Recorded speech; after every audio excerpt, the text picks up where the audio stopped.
У Вярховіцкай сярэдняй школе больш за 180 навучэнцаў. Вось у гэтым будынку праходзяць заняткі для самых маленькіх. 2 гады таму, пасля маштабнай рэканструкцыі, тут з'явіліся новыя кабінеты для першага і другога класа і кабінет дэфектолага. Сырот навінак і утульная сталовая. Раней яна размяшчалася ў суседнім будынку. Рамонтныя работы ўдалося ажыццявіць дзякуючы маштабнаму рэспубліканскаму праекту «Модернизация системы эдукации Республики Беларусь». Сначала шло согласование документов по оборудованию, определялись фронт работ, который будет здесь проводиться, и уже приступили в 2016 году.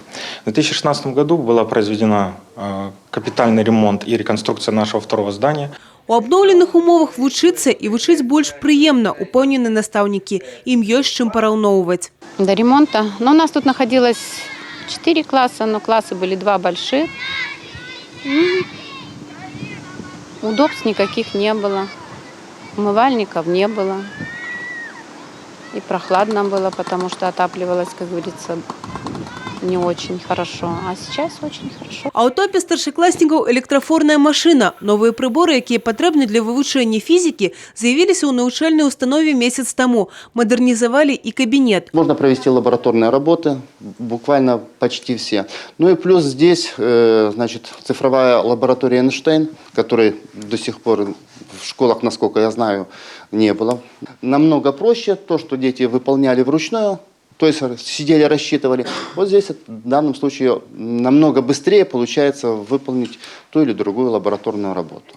Больш нагляднымі сталі заняткі па хіміі. Гэта яшчэ адзін кабінет, які закранула мадэрнізацыя. Зараз на чарзе камплектаванне кабінетаў інфарматыкі і біялогіі. Ружанская сярэдняя школа таксама ўключана ў праект. Усё неабходнае для навучэння абсталявання з'явіцца ў кабінетах фізікі, хіміі, біялогіі і інфарматыкі. Хутка новы выгляд атрымае школьны стадыён. Также проводится реконструкция стадиона школьного, оборудование игровых площадок, установка тренажерных комплексов, надворного оборудования.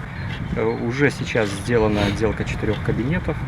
Оборудование ожидается зимой 19-20 года. Сумесны проект Міністэрства адукацыі Сусветнага банка пачаўся 3 гады таму. Сродкі пазыкі, якія накіроўваюцца ў Бройскую вобласць, складаюць больш за 10 мільёнаў долараў США. З іх дапамогай да 2020 года будуць мадэрнізаваны 34 навучальныя установы. Евгения Мороз, Александр Сивицкий, Юрий Плинда, телерадиокомпания «Брест».